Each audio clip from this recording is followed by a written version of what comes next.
Hi everybody, it's Marty, and today is Good Friday. I hope I get this out on Good Friday. If not, then it'll go out on Saturday.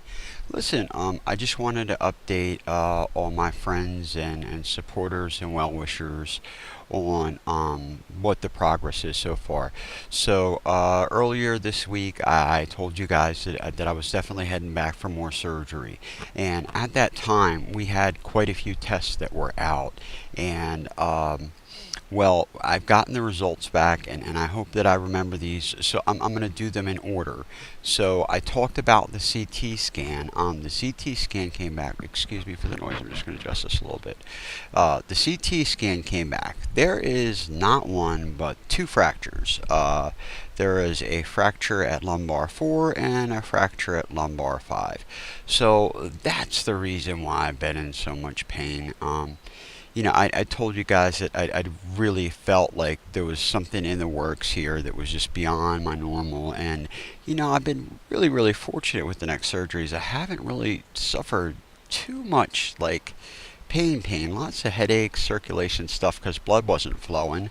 And, reasonable pain, but not, like breakdown cry and just like not be able to function sort of pain. And, I really just it was the worst pain that I've ever felt in my entire life, and I truly wish that no one ever has to go through that type of pain. So we have two fractures, and they'll need to be dealt with. The report did not go into detail with the other problems that the surgeon was talking about, but then again, he's a scoliosis surgeon, so oh my goodness, he is ghetto fabulous. I guess he just got his first cell phone. I don't know. Little show off. But anyhow, yeah, that was the news we got from the CT scan. That there are a couple of discs bulging, and one is completely herniated. So I don't know what they do about that because of the cage. But when they flip me over on the front, I that's when I guess they'll do the other stuff.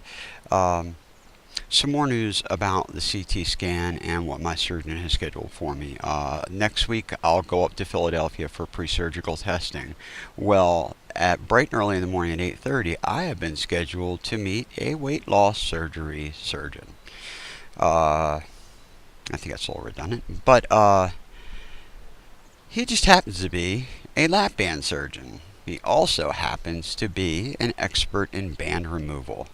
I'm not sure how public I was last time around, but the surgeon had basically said if the band or the tubing in the band had gotten in his way, even an inkling, that he would remove it. That my health was more important than the band. Um, I think they might want to take my band from me. Um, it had been brought up several times the last go round. They're going in through the back, and then they'll flip me over and go through the front to do the stabilization of my lower spine. If I want to walk and I don't want to be in a wheelchair, I have to let them do what they need to do. So if they ask me for permission to remove my band, I am going to give them permission to remove my band. It will be done out of surgical necessity. I have spoken to my insurance company, so if I don't feel comfortable without the band, or there's a problem, or God forbid I should start to gain weight, then we'll have the band reinstalled. Um, I stand by my weight loss surgery decision, 5 years ago, and it's given me incredible success. I haven't had a fill in over 3 years, and I've maintained, my original goal was to lose 100 pounds, and I've lost 120 and change. Sometimes I'm at 138, sometimes I'm at 148, but usually it's somewhere in between in the low 140s. So I think at this point that I could live without the band if I had to. But right now, it's more important that I worry about my general health. The same thing that I keep preaching to everybody else, and God forbid, I am not a hypocrite. Second round of testing was the colonoscopy. I now have the colonoscopy results. We do know a couple of things. There were a lot of polyps this time. They removed three of them and biopsied all three of them. They all came back non-cancerous, and also when they were in doing the colonoscopy, they found a pretty large ulcer. Pretty par for the course for somebody who has ulcerative colitis who's been in a in a colitis pattern for the last 3 months. I've been passing blood through my stool, and we believe I also have blood in my urine. That could be from the fracture, it could be from the colitis, But there's a lot of other things. All in all, I'm not a physician, but for just being a colitis patient for all of these years, 40 some years, I know what my symptoms are, and I know that the Mayo Clinic symptoms for colitis, I know that I'm way positive on 6 of 8 symptoms. There's no reason to believe that any of the problems or any of the findings from the colonoscopy are anything else but ulcerative colitis, and I'm okay with that. Last bit of testing, and I'm going to wrap this up, was the blood work. And the blood work, we were really, it's really important because I lost a lot of blood in surgery, and I've done a lot of bleeding with the colitis. I passed a lot of blood. The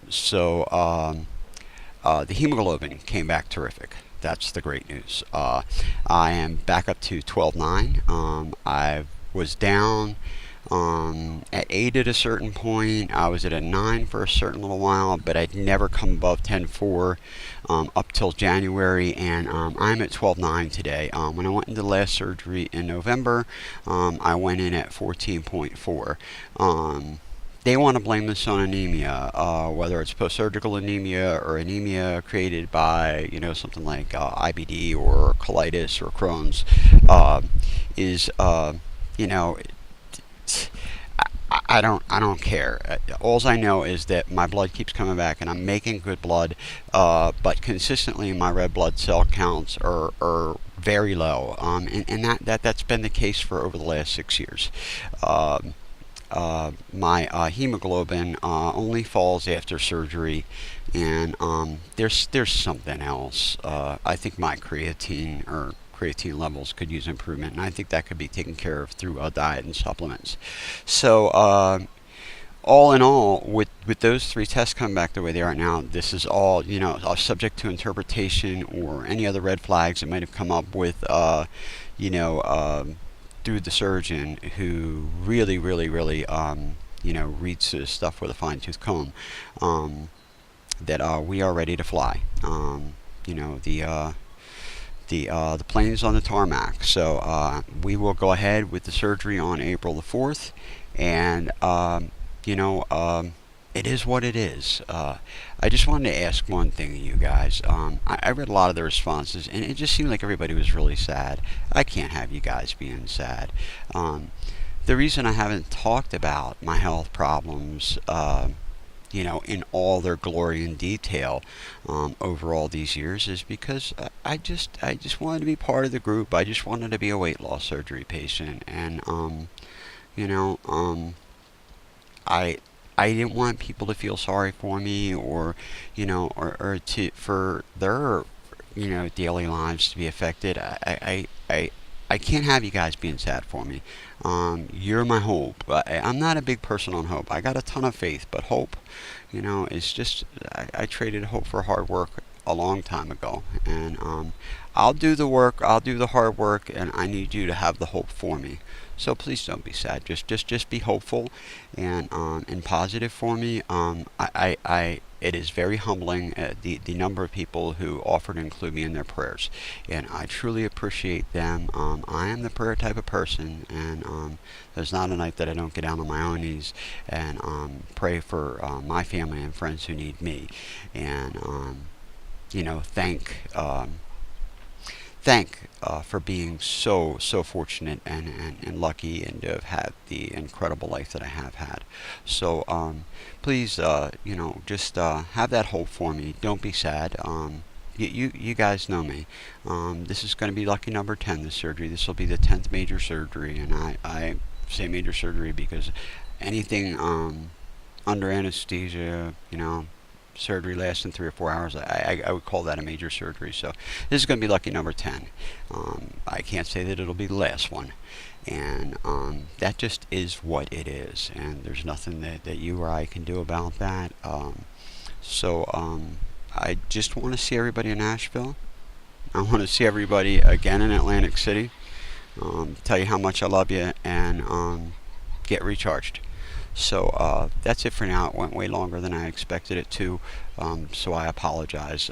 But I figured I owed you guys an update, and I will continue to update you. Hopefully this surgery won't be so terrible. I'm planning on going to Moss Rehab for a couple of weeks after the surgery. That'll put me into probably the 3rd or 4th week of April, and then join you all in Nashville. So we'll see you in Nashville, y'all. Bye-bye now.